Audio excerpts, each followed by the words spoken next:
पाठ 10 प्यार जो छोड़ा नहीं जा सकता। वेई वूशियन उस रात सो नहीं पाया। उसके दिमाग में बार बार वही पल घूम रहा था। लाइब्रेरी के बाहर की वह बातचीत, लान मांगजी की आंखों में दिखता हुआ दर्द, और वह वाक्य जो उसने खुद कहा था, शायद हमें थोड़ा दूर रहना चाहिए। वह वाक्य कहते समय उसे लगा था कि वह सही काम कर रहा है, लेकिन अब उसे ऐसा लग रहा था जैसे उसने खुद अपने दिल को तोड़ दिया हो। कमरे की खिड़की से बाहर हल्की हवा आ रही थी। रात शांत थी, लेकिन उसके अंदर एक अजीब बेचैनी थी। उसने खुद से पूछा, क्या सच में यही सही है? अगर वह लान मांगजी से दूर चला जाए तो क्या सब ठीक हो जाएगा? शायद लोग बातें करना बंद कर देंगे। शायद लान वांगजी की जिंदगी फिर से आसान हो जाएगी। लेकिन एक और सवाल भी था, क्या लान वांगजी खुश रहेगा? वेई वूशियन को इसका जवाब पता था, और वही जवाब उसे सबसे ज्यादा डराता था। अगले दिन कैंपस अजीब तरह से खाली लग रहा था। वेई वूशियन ने जानबूझकर उन जगहों से बचने की कोशिश की जहां वह अक्सर लान वांगजी से मिलता था, लेकिन किस्मत शायद आज उससे खेल खेल रही थी। वह लाइब्रेरी के पीछे वाले रास्ते से गुजर रहा था जब उसने किसी को सामने खड़ा देखा। सफेद शर्ट, सीधा खड़ा हुआ, लान वांगजी। वेई वूशियन के कदम वहीं रुक गए। कुछ सेकंड तक दोनों चुप रहे। फिर लान वांगजी धीरे धीरे उसकी ओर चला। तुम मुझसे बच रहे हो? उसने शांत स्वर में कहा। वेई वूशियन ने नजरें हटा लीं। मैं बस व्यस्त था।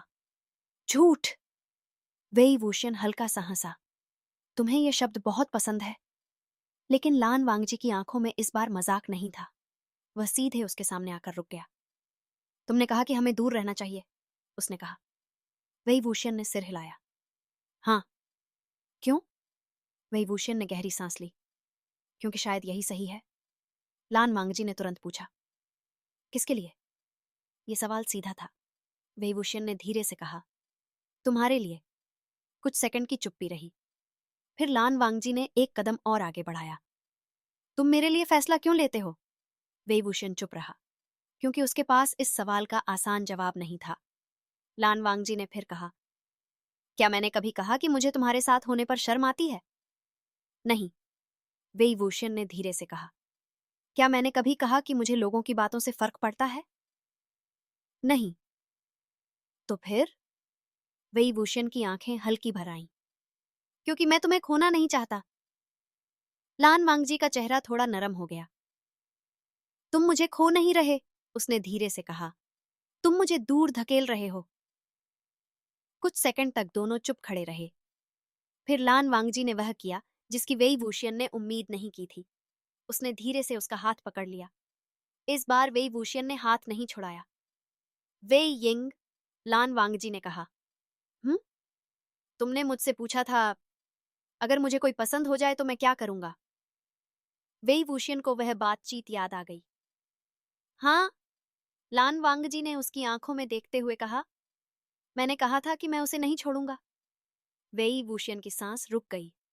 और मैं अभी भी वही कह रहा हूं। उसकी आवाज शांत थी, लेकिन उसमें एक ऐसी दृढ़ता थी जिसे कोई हिला नहीं सकता था। वेई वूशियन की आंखों से हल्की हंसी निकल गई। तुम बहुत जिद्दी हो, लान झान, लान वांगजी ने जवाब दिया। तुम भी। कुछ सेकंड बाद वेई वूशियन ने धीरे से कहा, अगर यह रास्ता मुश्किल हुआ तो? लान वांगजी ने बिना सोचे जवाब दिया, तो हम साथ चलेंगे। वेई वूशियन का दिल अचानक हल्का हो गया, क्योंकि कभी कभी प्यार का मतलब यह नहीं होता कि सब कुछ आसान होगा। प्यार का मतलब बस इतना होता है कि चाहे रास्ता कितना भी मुश्किल क्यों न हो, कोई तुम्हारे साथ चलने के लिए तैयार है। उस शाम वे दोनों फिर साथ कैंपस के रास्ते पर चल रहे थे। लोग अब भी देख रहे थे। फुसफुसाहटें अब भी थीं। लेकिन इस बार वेई वूशियन को फर्क नहीं पड़ा, क्योंकि उसका हाथ अब भी लान वांगजी के हाथ में था। और कभी कभी बस इतना ही काफी होता है। दी एंड।